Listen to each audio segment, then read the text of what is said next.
Welcome back. എല്ലാവർക്കും master mind ടെക്നിക്കിന്റെ അടുത്തൊരു സെഷനിലേക്ക് സ്വാഗതം. ഇപ്പോൾ ഈ ഒരു ഇന്നത്തെ സെഷനിൽ നമ്മൾ പറയാൻ ഉദ്ദേശിച്ചിട്ടുള്ളത്, ഇന്ന് നമ്മൾ ചെയ്യുന്നത് പ്രാക്ടീസ് തന്നെ ഫിനാൻസുമായിട്ട് ബന്ധപ്പെടുത്തിയിട്ടാണ്, സാമ്പത്തികമായിട്ട് ബന്ധപ്പെടുത്തിയിട്ടുള്ള ഒരു ഏരിയയിലുള്ള പ്രാക്ടീസ് ആണ്, നെഗറ്റീവ്സ് ആണ് മാറ്റാൻ ഉദ്ദേശിച്ചിട്ടുള്ളത്. നമുക്ക് സാമ്പത്തികപരമായിട്ടുള്ള ഒരു ഉയർച്ച കിട്ടാൻ വേണ്ടിയിട്ട് എന്താണ് ഈ സാമ്പത്തികം എന്ന് ചില സമയത്തൊന്നും നമുക്ക് മനസ്സിലാകാതെ വരും. പലപ്പോഴും നമ്മൾ സ്കൂളുകളിലും കോളേജുകളിലും പിന്നെ പല മതപഠനശാലകളിലും ഒക്കെ പല സ്ഥലങ്ങളിൽ നമ്മൾ പഠിക്കാൻ പോയിട്ടുണ്ടാവും.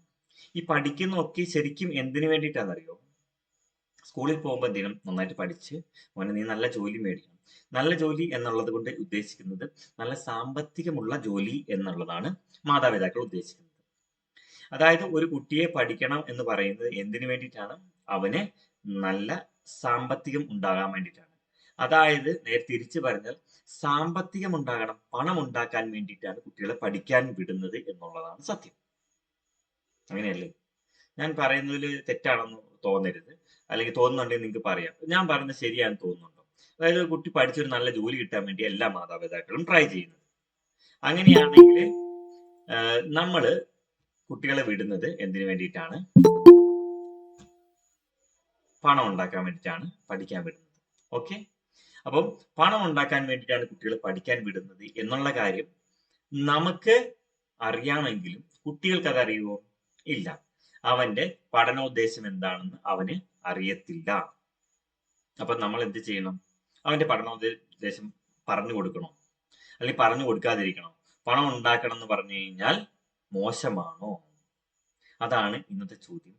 പണം ഉണ്ടാക്കുക എന്നുള്ളത് മോശമാണോ? പണം മോശപ്പെട്ട ഒരു വസ്തുവാണോ? പണത്തിന് വേണ്ടി ജീവിക്കുക എന്ന് പറയുന്ന മോശപ്പെട്ട കാര്യമാണോ എന്നുള്ളതൊക്കെയാണ് നമ്മൾ ഇന്ന് ഒന്ന് ചെറുതായിട്ട് ഫിനാൻസുമായിട്ട് ബന്ധപ്പെട്ട് പോകുന്നതുകൊണ്ട് ഡിസ്കസ് ചെയ്യണം. പലപ്പോഴും പല മുതിർന്ന ആളുകളും മതപണ്ഡിതന്മാരും അധ്യാപകരും കുട്ടികളെ പറഞ്ഞു പഠിപ്പിക്കും, നീ പണത്തിന് വേണ്ടി ജീവിക്കരുത്, പണമല്ല ഏറ്റവും വലുത് എന്നുള്ളത് ഒക്കെ അങ്ങനെ പറയും, അല്ലേ? അപ്പം എന്താണ് പണം? അപ്പൊ എന്തിനാണ് പണം? പണം എങ്ങനെയാണ് ഉണ്ടാക്കുന്നത് എന്നുള്ളതിനെ കുറിച്ചൊന്നും പറയില്ല. അപ്പൊ ആദ്യം തന്നെ നമ്മൾ മനസ്സിലാക്കണം, എന്താണ് പണം? ഇത് നമുക്ക് കോളേജിലോ സ്കൂളിലോ ഒന്നും എന്ത് ചെയ്യില്ല, ആരും പറഞ്ഞില്ല. എല്ലാവരും പറയും A square plus B square എന്ന് പറഞ്ഞിട്ട് കുറെ സാധനങ്ങൾ പഠിപ്പിക്കും. ഇപ്പുറത്ത് അവിടെ നിന്ന് പറയുമ്പോൾ കൊമേഴ്സ് പഠിപ്പിക്കുന്നു, അവിടെ അക്കൗണ്ടൻസ് പഠിക്കുന്നു, അവിടെയും പണത്തിനെ കുറിച്ചാണ് പറയുന്നത്. എല്ലാവരും മണി മണി എന്നൊക്കെ പറയുന്നുണ്ട്. What is money? How we can earn money? ആരാ പണം ഉണ്ടാക്കുന്നത്? എങ്ങനെയാണ് പണം ഉണ്ടാകുന്നത്? ഒരാൾക്ക് ഈ പണം ഉണ്ടാക്കുക എന്നുള്ളത് നോക്കുക, ആരുടെയെങ്കിലും കുത്തവകാശമാണോ? ആർക്കാണ് പണം ഉണ്ടാക്കാൻ സാധിക്കുന്നത്? നമ്മൾ പറയും പണക്കാരാണ് ഏറ്റവും കൂടുതൽ പണം ഉണ്ടാക്കുന്നത്. ലോകത്തിലുള്ള എല്ലാ കോടീശ്വരന്മാരെ എടുത്ത് നോക്കിക്കഴിഞ്ഞാൽ, ഇപ്പൊ അംബാനി ആണെങ്കിൽ പെട്രോൾ അടിക്കാൻ നിൽക്കുന്നു, സ്റ്റീവ് ജോബ്സ് ആണെങ്കിൽ ഭക്ഷണം കഴിക്കാൻ വകയില്ലാത്ത ഒരു വ്യക്തിയായിരുന്നു, ഇലോൺ മസ്കിന് റെന്റ് കൊടുക്കാൻ പൈസ ഇല്ലായിരുന്നു. അങ്ങനെ എന്താ പറയാ, വളരെ സാമ്പത്തികമായിട്ട് പിന്നോക്കം നിന്ന ആളുകളായിരുന്നല്ലോ, അല്ലെങ്കിൽ അങ്ങനെയുള്ള ആളുകളല്ലേ ഏറ്റവും ഉയരങ്ങളിൽ എത്തിയിട്ടുള്ളത്. ഏത് പണക്കാരനെ എടുത്ത് നോക്കിക്കഴിഞ്ഞാലും അവരൊക്കെ ഒരു കാലത്ത് പാവപ്പെട്ടയാളായിരുന്നു. അപ്പൊ പണക്കാരാണോ പണം ഉണ്ടാക്കുന്നത്? Yes or no? നിങ്ങൾക്ക് ടൈപ്പ് ചെയ്യാം കേട്ടോ. പണക്കാരാണോ പണം ഉണ്ടാക്കുന്നത്? അല്ല. അപ്പൊ ആരാ പണം ഉണ്ടാക്കുന്നത്? ആരായിരിക്കും പണം ഉണ്ടാക്കുന്നത്? പണം ഉണ്ടാക്കുന്നത് ആരാണോ പണം ഉണ്ടാക്കണമെന്ന് ആഗ്രഹിക്കുന്ന ആളുകളാണ് പണം ഉണ്ടാക്കുന്നത്. അതാണ് അതിന്റെ യാഥാർത്ഥ്യം. ആർക്കാണോ പണം കൂടുതൽ വേണം എന്ന് പറയുന്നത്, അവരാണ് പണം ഉണ്ടാക്കുന്നത്. Okay, clear? ഞാൻ പറയുന്നത് ശരിയാണെന്ന് തോന്നുന്നുണ്ടോ? ശരിയാണെങ്കിൽ തംസപ്പ് ഇടൂ. ആരാണോ പണം ഉണ്ടാക്കണമെന്ന് ആഗ്രഹിക്കുന്നത്, അയാളാണ് പണം ഉണ്ടാക്കുന്നത്. അപ്പൊ പണം ഉണ്ടാക്കണമെങ്കിൽ എന്ത് വേണം? പണം ഉണ്ടാക്കണമെന്ന് ആഗ്രഹിക്കണം. ഓക്കെ, അപ്പൊ നിങ്ങൾക്ക് ഇതിനകത്ത് ഞാൻ പറയുന്നത് ഓക്കെ ആണെന്ന് തോന്നുവാണെങ്കിൽ നിങ്ങൾ തംസപ്പ് ഇടണം കേട്ടോ, അപ്പൊ എനിക്ക് മനസ്സിലാവുമല്ലോ. ഓക്കെ, അപ്പൊ ഒരു ഇന്ററാക്റ്റീവ് സെഷൻ പോലെ. ഓക്കെ, അപ്പൊ പണം ഉണ്ടാക്കണം എന്ന് ആഗ്രഹിക്കുന്ന ആളുകൾ പണം ഉണ്ടാക്കുന്നു. അപ്പൊ പണം ഉണ്ടാക്കുന്നത് മോശമാണോ, പണം ഉണ്ടാക്കുന്നത് നല്ലതാണോ? ഇതാണ് നമ്മുടെ ചോദ്യം. പലപ്പോഴും നീ പണത്തിന് വേണ്ടി ജീവിക്കരുത്, പണത്തിന് വേണ്ടി അവൻ അങ്ങനെ ചെയ്തു, അല്ലെ? അങ്ങനെ പല കാര്യങ്ങളും പറഞ്ഞു. അപ്പൊ പണമാണ് പ്രശ്നക്കാരൻ. ഒരുപാട് പണം ഉണ്ടായി കഴിഞ്ഞാൽ ഭയങ്കര പ്രശ്നങ്ങളായിരിക്കും. എന്നൊക്കെ പറയുന്ന ആളുകളുണ്ട്. ഇത് സത്യമാണോ? ഇതൊക്കെ വെറും നുണയാണ്. ഇത് തെറ്റാണ്.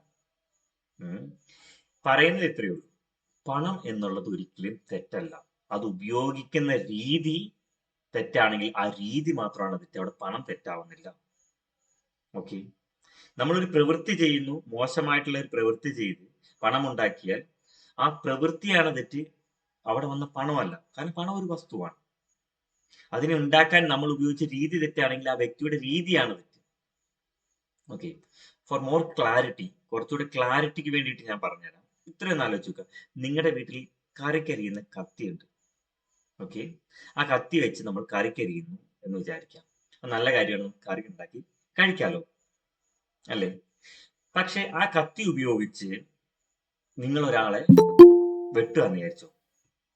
അങ്ങനെ കത്തി ഉപയോഗിച്ച് നമ്മൾ ഒരാളെ വെട്ടിക്കഴിഞ്ഞാൽ കത്തിക്കാണോ തെറ്റ്, വെട്ടിയ വ്യക്തിയാണോ തെറ്റുകാരൻ? കത്തിയെ ശിക്ഷിക്കണോ അതോ വെട്ടിയ വ്യക്തിയെ ശിക്ഷിക്കണോ? തീർച്ചയായിട്ടും നമുക്കറിയാം വെട്ടിയ വ്യക്തിയെയാണ് ശിക്ഷിക്കുന്നത്. കത്തി എന്തെങ്കിലും തെറ്റ് ചെയ്തോ? ഇല്ല. അപ്പൊ ഇവിടെ കത്തി നല്ലതാണോ ചീത്തയാണോ? കത്തി നല്ലതുമല്ല ചീത്തയല്ല. അത് ഉപയോഗിക്കുന്നതിനനുസരിച്ച് അത് നല്ലതും ചീത്തയുമായി മാറുന്നു എന്ന് മാത്രമേ ഉള്ളൂ.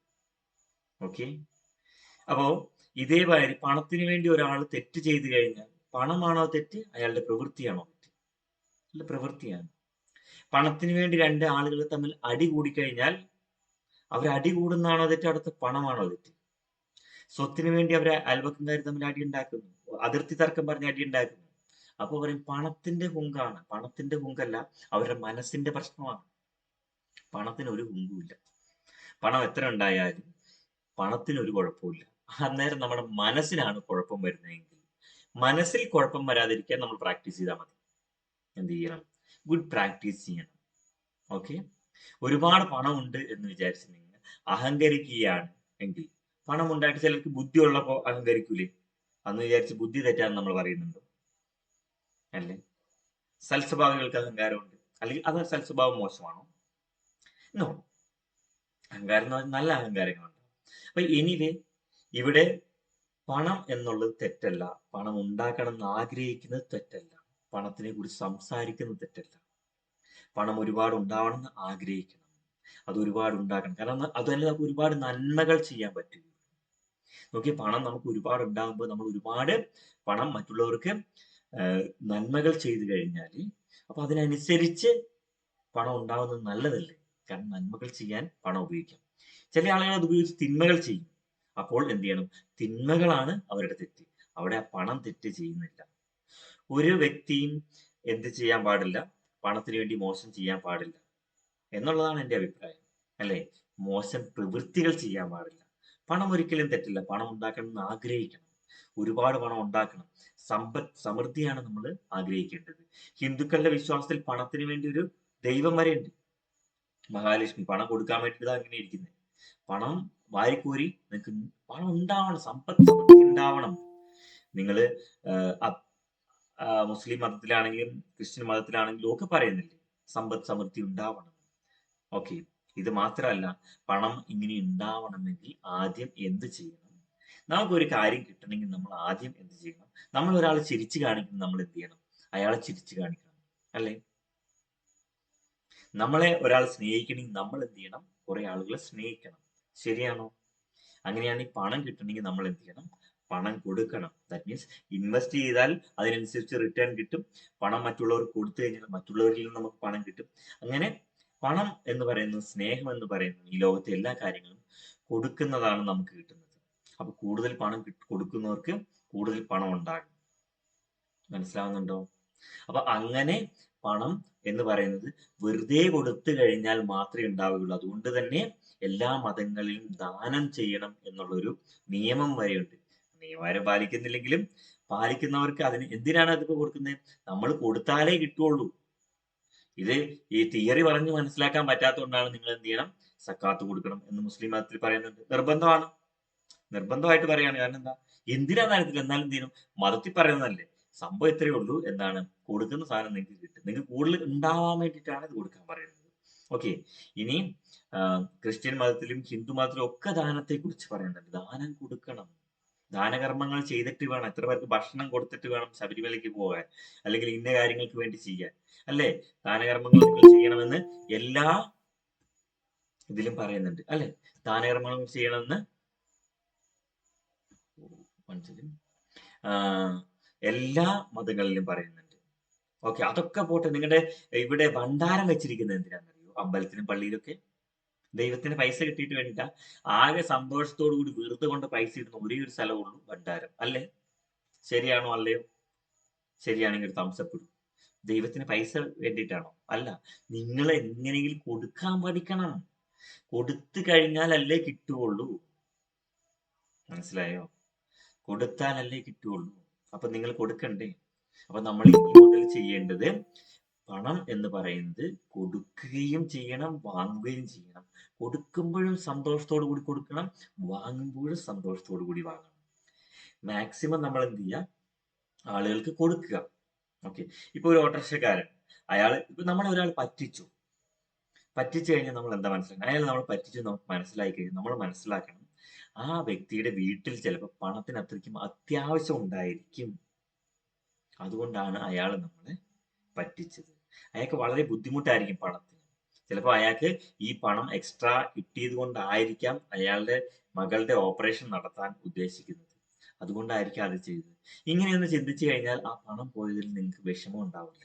കാരണം അങ്ങനെ വിഷമമില്ലാതെ സന്തോഷത്തോടു കൂടി ഒരാൾ പറ്റിച്ചാൽ പോലും അതിനെ ആക്സെപ്റ്റ് ചെയ്തു കഴിഞ്ഞാൽ അതിലും എത്രയോ രൂപ നിങ്ങൾക്ക് തനിയെ വരും. ഓക്കെ, അപ്പൊ അതുകൊണ്ട് കൊടുക്കുന്നത് നല്ലതാണ്. ഇനി ആരെങ്കിലും പറ്റിച്ചു എന്ന് പറഞ്ഞാൽ അവരുടെ പുറകെ പോകാതിരിക്കുക പണത്തിന് വേണ്ടിയിട്ട്. Okay, let them take it, അല്ലെ? അവർ കിട്ടുവാണെങ്കിൽ നല്ലതാണ്. കിട്ടണ്ടെന്നല്ല പറയുന്നത്, കിട്ടാൻ വേണ്ടി ചോദിക്കണ്ടെന്നല്ല പറയുന്നത്. പക്ഷെ എന്ത് ചെയ്യണം? നമ്മൾ മനസ്സിലാക്കണം.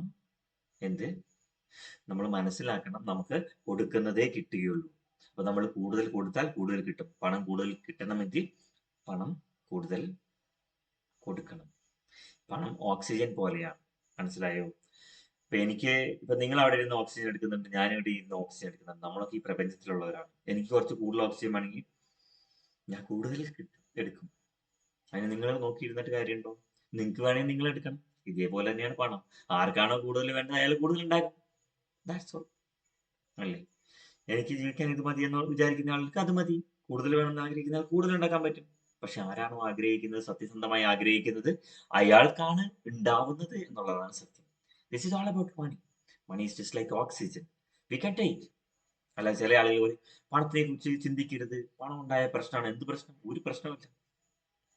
നിങ്ങൾ ഈ പ്രാക്ടീസ് ചെയ്യുകയാണെങ്കിൽ നിങ്ങൾക്ക് കോടിക്കണക്കിന് രൂപ ഉണ്ടായാലും നിങ്ങൾ എപ്പോഴും വളരെ പൊളൈറ്റും സിമ്പിളും ആയിരിക്കും. കൂടുതൽ ദാനകർമ്മങ്ങൾ ചെയ്യുകയും ചെയ്യും. ഇപ്പോൾ തന്നെ നമ്മൾ പറഞ്ഞ എന്താണ്? പണം കൂടുതൽ കൊടുക്കണം എന്നല്ലേ? അതിനകത്ത് നിങ്ങൾ കൂടുതൽ ദാനം ചെയ്യണം എന്നല്ലേ? കൂടുതൽ നന്മകൾ ചെയ്യണം എന്നല്ലേ? അപ്പോൾ തീർച്ചയായിട്ടും നമുക്ക് അതിനുള്ള മനസ്സൊക്കെ ഉണ്ട്. പക്ഷെ എന്താ, ഇത് തിയറി മനസ്സിലാവാത്തത് കൊണ്ട് നമ്മൾ എന്ത് ചെയ്യുന്നത്? കൊടുക്കാൻ പഠിക്കുന്നത്, അല്ലേ? പക്ഷെ നിങ്ങൾ ഇനി മടി കാണിക്കണ്ട. നിങ്ങൾ മടി കാണിക്കാതെ കൊടുത്തു നോക്കിക്കോളൂ, മടിയില്ലാണ്ട് കിട്ടും. പണം ഇങ്ങനെ ഫ്ലോ ചെയ്യും. ഓക്കെ, മടിയില്ലാതെ നിങ്ങൾ ഇൻവെസ്റ്റ് ചെയ്ത് നോക്കിക്കോളൂ, റിട്ടേൺ അതേപോലെ വരും. ഓക്കെ, അപ്പൊ നമുക്ക് എന്ത് ചെയ്യണം? ഇഷ്ടത്തോടു കൂടി പണം നൽകുക. നാളെ മുതൽ ഒരു ഓട്ടോറിക്ഷക്കാരന് പോലും പൈസ കൊടുത്തു കഴിഞ്ഞാല് വളരെ സന്തോഷത്തോടു കൂടി. നിങ്ങൾ പഞ്ചസാര മേടിച്ചു, അത് വളരെ, ആ പൈസ കൊടുക്കുമ്പോൾ സന്തോഷത്തോടു കൂടി കൊടുത്തു. അപ്പൊ ഒരാൾ പറഞ്ഞു, ചേച്ചി ബാക്കിയില്ലല്ലോ. 1 രൂപയ്ക്ക് വേണ്ടി കത്തിക്കുത്തി നടന്ന സ്ഥലമാണ് പുൽപ്പള്ളി എന്ന് പറയുന്ന സ്ഥലം. അപ്പൊ നോക്കി 1 രൂപ തിരിച്ചു കൊടുക്കാനില്ലാത്തതുകൊണ്ട്. അപ്പൊ നോക്കി നമുക്ക് ഒരാൾ 1 രൂപ തിരിച്ചു തരാനുണ്ട്, അദ്ദേഹത്തിന്റെ അടുത്ത് ആ പണം ഇല്ലെങ്കിൽ ആ സാരമില്ല ചേട്ടാ വെച്ചോളൂ. വളരെ സന്തോഷത്തോടു കൂടി അത് പറയുകയാണെങ്കിൽ ആ ചേട്ടൻ അത് വെച്ച് കഴിഞ്ഞാൽ നമുക്ക് എന്താ കിട്ടുക? നമ്മൾ കൊടുക്കുന്നതിന്റെ 10 ഇരട്ടി തിരിച്ചു കൊടുക്കും. നന്മ കൊടുത്താൽ നന്മ കിട്ടും. അങ്ങനെയാണ് പണം കൊടുത്താൽ പണം കിട്ടണമല്ലോ. റൂൾ എല്ലാത്തിനും ബാധകമാണല്ലോ. സ്നേഹം കൊടുത്താൽ സ്നേഹം കിട്ടും. സ്മൈൽ, ചിരി കൊടുത്തു കഴിഞ്ഞാൽ ചിരി കിട്ടും. അപ്പോൾ നമുക്ക് പണം കൊടുത്തു എന്ന് വിചാരിച്ചാൽ പണം കിട്ടുകയേ ഉള്ളൂ. അപ്പൊ കൂടുതൽ പണം ഉണ്ടാകുമ്പോൾ കൂടുതൽ പണം നൽകാനും ശ്രമിക്കുക. കാരണം ഇതൊന്നും നമുക്ക് എങ്ങോട്ടും കൊണ്ടുപോകാൻ പറ്റില്ല. അതുകൊണ്ട് നന്മകള് നിങ്ങൾ ചെയ്യണം. കൂടുതൽ പണം കൊടുക്കുന്നത് നല്ലതാണ്. അപ്പൊ പണത്തിന് വേണ്ടിയിട്ടുള്ള ഒരു സെഷൻ പ്രാക്ടീസ്, ഫിനാൻസുമായിട്ട് ബന്ധപ്പെടുത്തിയിട്ടുള്ള നെഗറ്റീവുകൾ മാറ്റാനുള്ള ഒരു പ്രാക്ടീസ് ആണ് നമ്മൾ ഇനി ചെയ്യാൻ പോകുന്നത്. സോ ഇവിടെ പുതിയതായിട്ട് ജോയിൻ ചെയ്ത ആളുകൾ ഉണ്ടാവും. നിങ്ങൾ എന്താണെന്ന് ചിന്തിക്കാതെ ഒരാഴ്ച ഈ പ്രോഗ്രാമിൽ പങ്കെടുക്കുകയും ചിന്തിക്കാതെ ചെയ്തു. ഒരാഴ്ച ഞാൻ എന്ത് ചെയ്തു? ഇദ്ദേഹത്തിന്റെ കൂട്ടത്തിലുണ്ട്. ഏഹ് അതിനുശേഷം നിങ്ങൾക്ക് മാറ്റമുണ്ടോ എന്നുള്ളത് മനസ്സിലാക്കിയതിന് ശേഷം കണ്ടിന്യൂ ചെയ്യുകയും ചെയ്യാം, ലൈവിൽ വന്ന് ചെയ്യുകയും ചെയ്യാം. ഓക്കെ, അതിന് വേണ്ടിയിട്ടാണ് ഇപ്പം ഈ ഒരു പ്രാക്ടീസ് നടത്തുന്നത്. ഇനി നിങ്ങൾ മനസ്സിലാക്കൂ, ഈ ഒരു പ്രാക്ടീസ് ചെയ്തു കഴിഞ്ഞാൽ നമുക്ക് ഒരുപാട് മാറ്റങ്ങൾ ഉണ്ടാവും. നോക്കാം, ഇവിടെ നമുക്കിപ്പോൾ ഇത്രയും പേര് വന്നിട്ട് 12 പേരാണ് വന്നിട്ടുള്ളത്. അതിന് മുന്നേ 35 പേര്, കുറെ ആളുകൾ 150 പേര് വന്ന സമയങ്ങളൊക്കെ ഉണ്ട്. പക്ഷേ കുറച്ച് പേര് എന്തായാലും കൂടെ ഉണ്ടാവും, അവർക്ക് ബെനിഫിറ്റും ഉണ്ടാവും. അപ്പൊ നമുക്കിന്ന് പണത്തിന് വേണ്ടിയിട്ടുള്ള ഒരു മാസ്റ്റർ മൈൻഡ് പ്രാക്ടീസ് ആണ് ഇന്ന് ചെയ്യാൻ പോകുന്നത്. ഓക്കെ, നമുക്ക് പ്രാക്ടീസിലേക്ക് പോകാം. പ്രാക്ടീസ് എപ്പോഴും ലൈവായിട്ട് ഗൂഗിൾ മീറ്റ് വഴിയായിരിക്കും ഉണ്ടാവുക. യൂട്യൂബില് ഇതിന്റെ ലെസൺസ് കേൾക്കുന്ന ആളുകൾക്ക് അത് ലഭിക്കില്ല. അതിന് വേണമെങ്കിൽ നിങ്ങൾ എന്ത് ചെയ്യുക, എൻ്റെ നമ്പറിലേക്ക് വാട്സപ്പിൽ ഒരു ഹായ് അയച്ചാൽ മതി. നമ്പർ ഞാൻ യൂട്യൂബിൽ കൊടുത്തിട്ടുണ്ട്. ഇല്ലെങ്കിൽ നിങ്ങൾ 8075902679 എന്ന നമ്പറിലേക്ക് വാട്സപ്പ് ചെയ്യുക. തീർച്ചയായിട്ടും നിങ്ങൾക്ക് ഒരു മെസ്സേജ് തിരിച്ചയക്കുന്നതായിരിക്കും. ആ മെസ്സേജിലൂടെ നിങ്ങൾക്ക് ഗ്രൂപ്പിൽ ജോയിൻ ചെയ്യാം, പിന്നെ പ്രാക്ടീസ് ചെയ്യാം. പ്രാക്ടീസ് തികച്ചും സൗജന്യമാണ്. ഓക്കെ.